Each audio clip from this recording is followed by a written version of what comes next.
18 தர்பார் வந்துட்டாயா.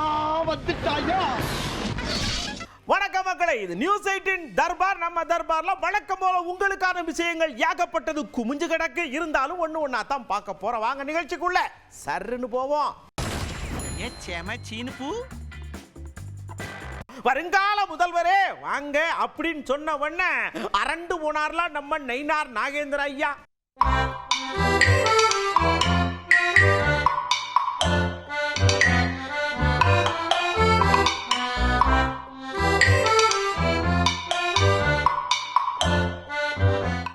அடுத்து சட்டசபையில அப்பாவு ஐயா கெட்ட பக்கம் சிரிச்சார். என்னன்னா வேல்முருகன் அண்ணாச்சி ஒரு லிஸ்ட போட்டு இது ஊரா போர்க்கால அடிப்படையில் நடவடிக்கை எடுக்கணும்னு அவர் கேட்க, அமைச்சர் அதுக்கு பதில் சொல்ல, அப்பாவு ஐயா சிரிக்க, நமக்கெல்லாம் போங்க. 2001 தொடர்ந்து என்னுடைய பண்ருட்டி பகுதிக்கு வட்டார போக்குவரத்து அலுவலகம் வேண்டும் என்று கோரிக்கை வைத்து அது கடந்த கால தலைவர் கலைஞர் ஆட்சி அவர்களால் ஏற்றுக்கொள்ளப்பட்டது. நம்முடைய ஆட்சி வந்த பிறகு, மாண்புமிகு அமைச்சர் பொறுப்பேற்ற பிறகு அதிகாரி பெருமக்கள் வந்து என்னை இடத்தை தேர்வு செய்ய அழைத்து சென்றார்கள். அழைத்து சென்று காண்பித்தேன். ஆனால் இதுவரையில் பண்ருட்டி வட்டார போக்குவரத்து அலுவலகம் தொடங்கப்படவில்லை. தொடங்குவதற்கு உடனடியாக போர்க்கால அடிப்படையில் தொடங்குவதற்கு மாண்புமிகு அமைச்சர் அவர்கள் ஆவண செய்வார்களா என்பதை தங்கள் வாயிலாக கேட்டு அமர்கிறேன். மாண்புமிகு அமைச்சர். மாண்புமிகு பேரவைத் தலைவர்களே, மாண்புமிகு உறுப்பினர் அவர்கள் தற்போதுதான் இதை என் கவனத்துக்கு கொண்டு வருகிறார். இடம் தேர்வு செய்யப்பட்டால் அதிகாரிடத்தில் கலந்தாலோசித்து நடவடிக்கை எடுக்கப்படும். ஆனால் எப்பொழுதுமே போர்க்கால அடிப்படையில் தான் நம்முடைய வேல்முருகன் இயங்குகிறார் என்பதை மாத்திரம் இந்த நேரத்தில் நாம் நினைவில் கொள்ள வேண்டும். அவர் பெரிய போராளி, அதனால தான் போராளிங்கிற வார்த்தை இல்லாம பேச முடியாது. திருவாரூர்ல 10ஆம் வகுப்பு பரீட்சை எழுதி முடிச்சிட்டு ஒரு பசங்க பண்ணாங்க பாருங்க, அந்த செயல் தான் இன்னைக்கு அப்படியே நிக்குது.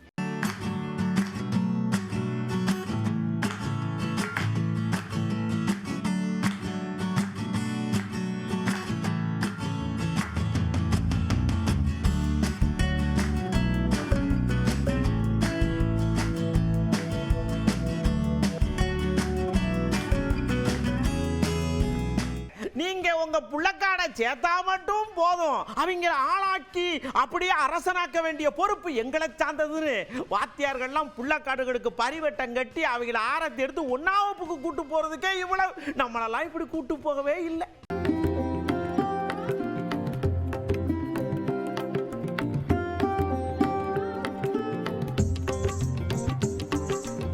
இன்றைய கிராமப்புறங்களில் உள்ள அத்துணை மாணவர்களும் அரசு பள்ளியிலே சேர்ந்து படிக்க ஆவலோடு இருக்கிறார்கள். அதனால் அவர்கள் எல்லோரும் வரவேற்பதிலே நான் பெருமகிழ்ச்சி அடைகிறேன். நன்றி. பிறர் மனம் நோகாவண்ணம் நடத்தல் அப்படின்னு கேள்விப்பட்டிருக்கோம்ல. நம்ம தோனி ஐயா சடக்குன்னு ஏர்போர்ட்டுக்கு போய் இறங்கியிருக்காரு. அங்க ஒரு அம்மா சேர்ல உட்கார்ந்துருக்காங்க. அவங்களால நடக்க முடியாது. உங்களுக்கு ஒரு போட்டா கேட்ட உடனே தோனியை நீங்க இருக்கமா நான் எடுத்து தாரேன் எடுத்து செல்ஃபி எடுத்து நச்சக்குன்னு போட, அதை ஒருத்தர் வீடியோ எடுத்து போட, அது ட்ரெண்ட் ஆகி போச்சு.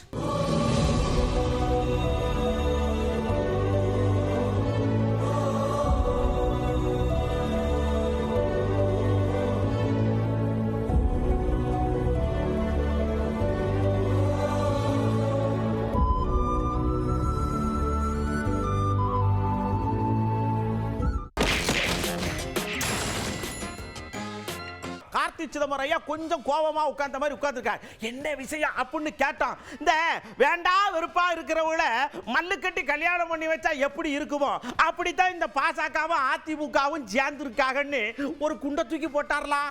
இது என்னை பொறுத்த வரைக்கும் ஒரு கட்டாய திருமணமாக தான் நான் பார்க்குறேன். முன்னாடியே அதிமுக பாஜகவுடன் கூட்டணி வைத்திருந்தார்கள்.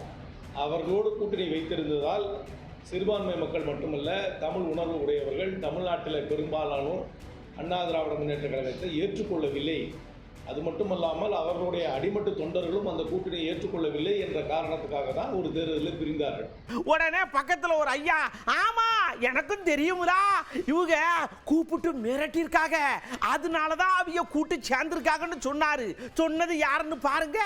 இயற்கையான கூட்டணி இல்ல, ஒத்துக்கொள்ளாத கூட்டணி, ஒரு கட்டாயத்தின் பேரில் இந்த கூட்டணி அமைந்திருக்கிறது. எந்த நேரம் விரிசல் வரும், எந்த நேரம் தொண்டர்கள் புரட்சி செய்வாங்கலாம் சொல்ல முடியாது. ஆனால் இது விருப்பமான கூட்டணியா இருந்தா அன்னைக்கு அதிமுகவுடைய பொதுச் செயலாளர் மாண்புமிகு எதிர்க்கட்சி தலைவர் அண்ணன் எடப்பாடி பழனிசாமி எழுந்து பேசியிருக்கணும். அவர் தானே பிரதான தலைவர். ஏன் பேசல? அவர் ஏன் பேச அனுமதிக்கல? இல்ல அவர் ஏன் பேச மறுத்துட்டார்? ரெண்டு விஷயம் இருக்கு. அவர் பேச மறுதளித்துட்டாரா இல்ல பேச அனுமதிக்கலையா? அவர் எழுதி சொல்லணும்ல, இது உண்மையான கூட்டணி, நாங்க எல்லாம் ஒன்னா இருக்கோம் அப்படின்னுட்டு. அப்ப ஏதோ கட்டாயத்தின் பேரில் மிரட்டி உரட்டி சேர்த்திருக்கிறார்கள் என்னுடைய பார்வையை. அடுத்து நம்ம கொங்கு ஈஸ்வரையா வந்தாங்க. இங்க இருக்க குழப்பத்தின் உச்சமே இந்த கூட்டணி தான். கூட்டணி ஆட்சின்னு அமித்ஷா சொல்லுதாக, நீங்க இல்லங்கிய அவர் ஆமாங்காரு. இப்ப தெரியுதா உங்க கூட்டணின்னு லைசா சிரிச்சாருவாங்க. மத்திய உள்துறை அமைச்சர் அவர்கள் பேசும் பொழுது கூட்டணி ஆட்சி என்று தெளிவாக சொன்னார். ஆங்கிலத்திலே கோயலிஷன் கவர்மெண்ட் என்று அவர் சொன்னார். கோயலிஷன் கவர்மெண்ட் என்று சொன்னால் கூட்டணியில் இருக்கிற எல்லா கட்சிகளுக்கும் பங்குண்டு என்று அர்த்தம். அதை கூட பத்திரிகையாளர்கள் கேட்டார்கள்.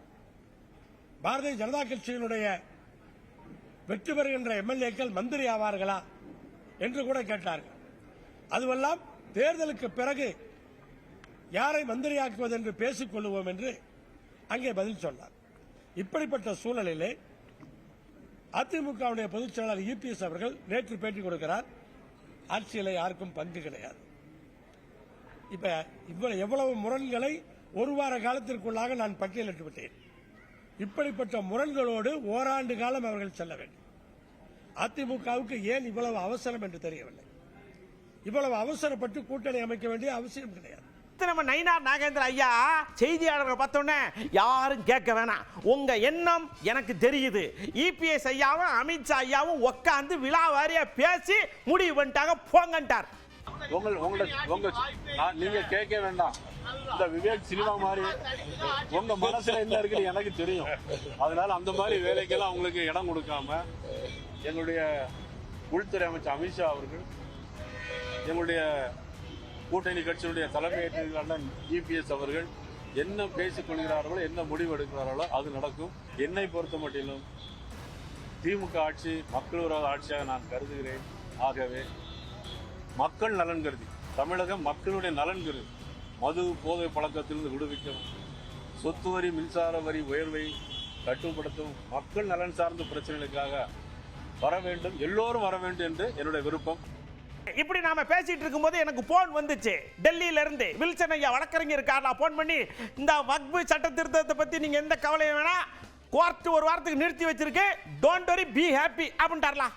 திடீரென்று ஒரு நாள் இதெல்லாம் நீங்க நிரூபிக்க வேண்டும், உங்களுடைய சொத்துக்கள் எப்படி உங்களுக்கு வந்தது என்பதை காட்ட வேண்டும் என்று தேவையில்லாமல் இந்த சட்ட திருத்தத்தில் கூறியுள்ளது.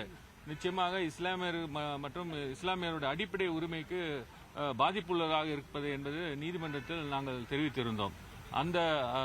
இந்த உத்தரவு பார்த்தீங்கன்னா பேசிக்கா இன்னைக்கு இந்த திருத்த சட்டத்தில் உள்ள அந்த சாராம்சத்தை நிறுத்தி வைத்துள்ளார்கள். ஓகே, இப்ப பாருங்க, எல்லாரும் இப்படி இருக்கும்போது பிரபுதேவா நைசா குடும்பத்தை கூட்டி போய் கோயில்ல கும்பாபிஷேகம் பண்ணி குதூகலம் பண்ணி சாமியை கும்பிட்டு வந்திருக்காருல சத்தம் கட்டாம.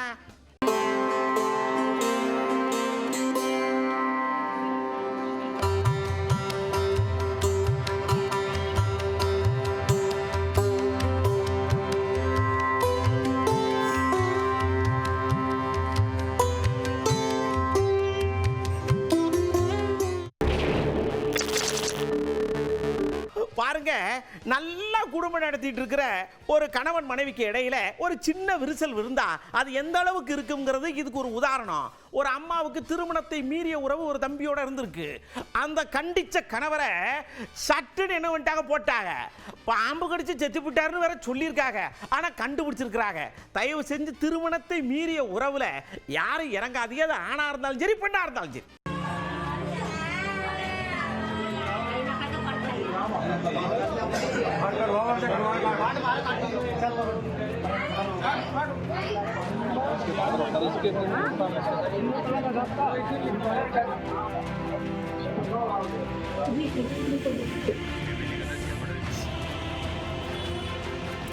அடுத்து ராஜஸ்தான்ல வெயில் வேற வேக்காட ஆவியுது. ஒரு தம்பி கடைக்கு போயிருக்காரு, நின்னுக்கிட்டே இருந்திருக்காரு. கடைக்கார கண்டுக்கவே இல்லை. நீ என்னையா கண்டுக்கிறதுன்னு சொல்லி எட்டி பார்த்திருக்காரு. பக்கத்துல கல்லாப்பட்டி சரட்டுன்னு எடுத்து பணத்தை எடுத்துட்டு போயிட்டாரு. வெறும் 4 லட்சம் ரூபாய் தாங்க. எதுக்கு வந்தாரோ, ஆனா பணத்தோட போயிட்டாரு.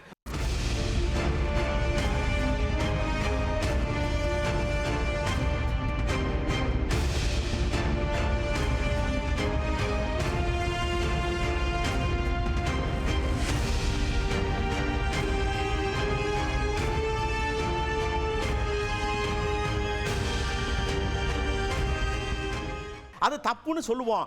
ஆனா திருப்பூர்ல பாருங்க, ஒரு தம்பி அப்படியே கம மணக்கிறதுக்காக கடையில இருந்து செண்டு பாட்டில் ஆட்டையை போட்டிருக்காரு. ஆட்டையை போட்டது மட்டும் இல்லாம, நான் போலீஸ்காரன் என்ன வேண்டி கேப்பியா அப்படின்னு நெஞ்ச விடைச்சிட்டு போயிருக்காரு. காவல்துறையில செண்டு போடுறது ஆட்டையை போடுறதுக்காக சொல்லி கொடுத்தாங்க.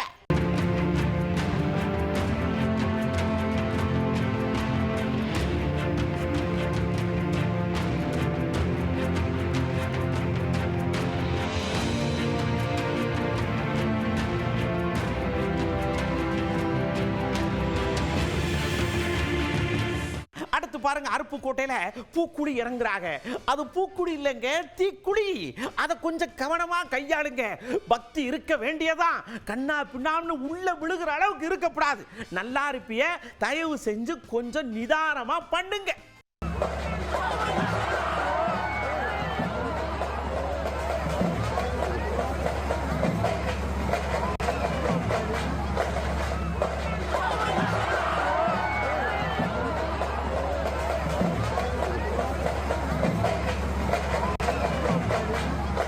ரொம்ப கஷ்டமான ஒரு விஷயம் தான். அதாவதுங்க, பல ஊர்களில் இன்னும் இடுகாடு சுடுகாட்டுக்கு பாதையே இல்லை.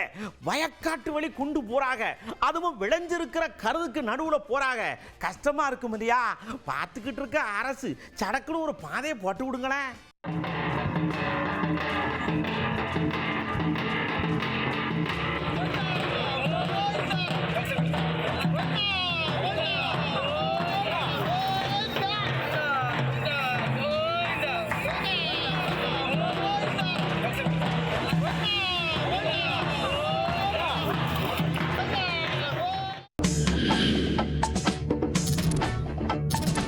ஐயா, விவசாயத்துக்கு தண்ணி முக்கியம். தண்ணி அணையிலிருந்து திறந்து விடும் போது அதை ஆரத்தி எடுத்து பூவை போட்டு வரவேற்கிறதுக்குள்ள இருக்கிற சொர்க்கம் பாருங்க, சேலத்துல நடந்திருக்கு.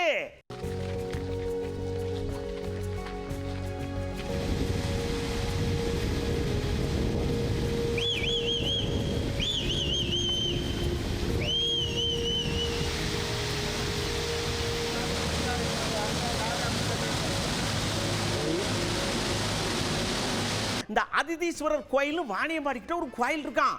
1200 வருஷத்துக்கு முன்னாடி பழமையான கோயிலாம். அந்த கோயில நம்ம இசையமைப்பாளர் இளையராஜா ஐயா போய் கும்பிட்டுருக்காங்க. அதுல பாருங்க என்னன்னா, இசையும் ஆன்மீகமும் சேர்ந்தா சொர்க்கம் தன்னால சுவாதியா வருமுலா.